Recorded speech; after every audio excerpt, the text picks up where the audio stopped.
2002లో మేము విజయ విహారాలను వినిపించి మార్పుకు పిడికిలు అడ్డు పెడుతున్న మార్క్సిస్టులు అనేటువంటి పుస్తకాన్ని తీసుకొచ్చాం. నన్ను కమ్యూనిస్టుగా బ్రాండ్ చేయదలుచుకున్నటువంటి వాళ్ళు నేను ఎందుకు కమ్యూనిస్టు కానో వివరంగా ఈ పుస్తకంలో చెప్పడం అనేది జరిగింది. ఈ పుస్తకం మీకు అవైలబుల్గా ఉంటుంది.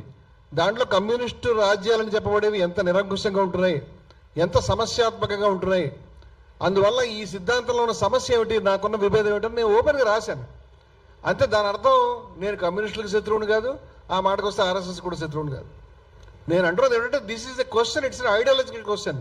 మీరు ఐడియాలజికల్ గ్రౌండ్లో దీన్ని అడ్రస్ చేయాల్సిన అవసరం ఉంది. ఇంత చెప్పిన తర్వాత ఆఖరి 2 నిమిషాల్లో ఓన్లీ కమ్యూనిస్ట్ సంఘాల మీద విమర్శ నడుస్తుంది, బీజేపీ మీద ఆర్ఎస్ఎస్ మీద విమర్శ రావట్లేదని నేనే ప్రశ్నించి దానికి సంబంధించి ఆర్గ్యుమెంట్ తీస్తున్నాను. మరొకసారి బ్యాక్గ్రౌండ్ గుర్తు చేస్తాను.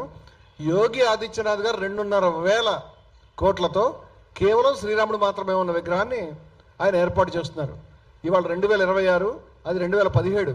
2017కి 2026కి 9 సంవత్సరాలు వెనకదైనప్పటికీ అంటే మీరు చాలా వెరీ బ్యాడ్ ఆడియో ఉన్నటువంటి, రోడ్డు పక్కనే ఉంది, రోడ్డు సౌండ్లు, సరైనటువంటి మైక్ కానీ సరైన పద్ధతి కానీ లేదు, రికార్డు చేసి అప్లోడ్ చేస్తామనే ఆలోచన తెలివితేటలు మాకు ఆ రోజు కూడా లేవు.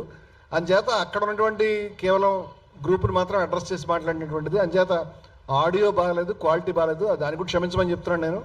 నాకు తెలిసి విషయాలని కూడా. అయితే ఇవాళ కేవలం నన్ను పిన్ చేయడానికి మీరు ఈ ఆడియో ప్లే చేస్తూ ఉన్నారు, వీడియో ప్లే చేస్తూ ఉన్నారు, దాంట్లో సెలెక్టెడ్ క్లిప్పింగ్ని. ఇప్పుడు నేను చెప్తున్న విషయం ఏంటంటే బ్యాక్గ్రౌండ్లో ఈ రాముడి విగ్రహం 2,500 కోట్లతో ఈ రోజు కూడా సాకారం కాలేదు. ఈ రోజు కూడా ఆదిత్యనాథ్ గారు పెట్టలేదు, బహుశా పెడతారు. నా ప్రొటెస్ట్ ఏమిటంటే భారతదేశంలో ఇప్పటిదాకా సింగిల్గా ఉండేటువంటి రాముడి విగ్రహాన్ని ఎవరు పెట్టలేదు. మీరు వెళ్ళి చూడండి. అయోధ్యాలయాన్ని పక్కన పెడదాం, నేను దాన్ని విమర్శించదలుచుకోలేదు.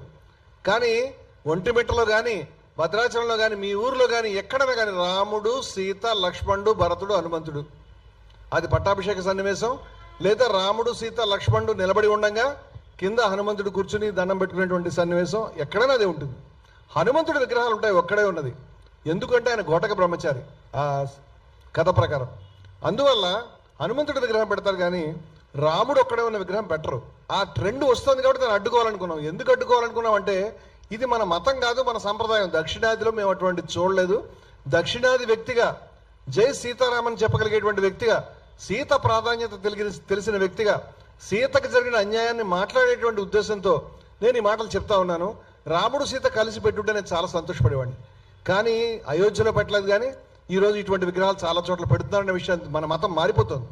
రాముడిని ఒక్కడే ప్రొజెక్ట్ చేసే విధానం కొత్తగా వచ్చింది.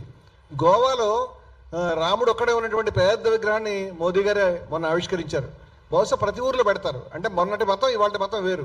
దీన్ని అడ్డుకోవడానికి మేము మాట్లాడుతున్నాం అనేది చెప్పేటప్పుడు సీత గొప్పతనాన్ని ఆన్ బిహాఫ్ ఆఫ్ సీత ఈ ఆర్గ్యుమెంట్ ముందుకు తెస్తున్నాం అనే విషయాన్ని ఒక మహిళా సభలో దీన్ని వాళ్ళు తొక్కిపెడుతున్నారు.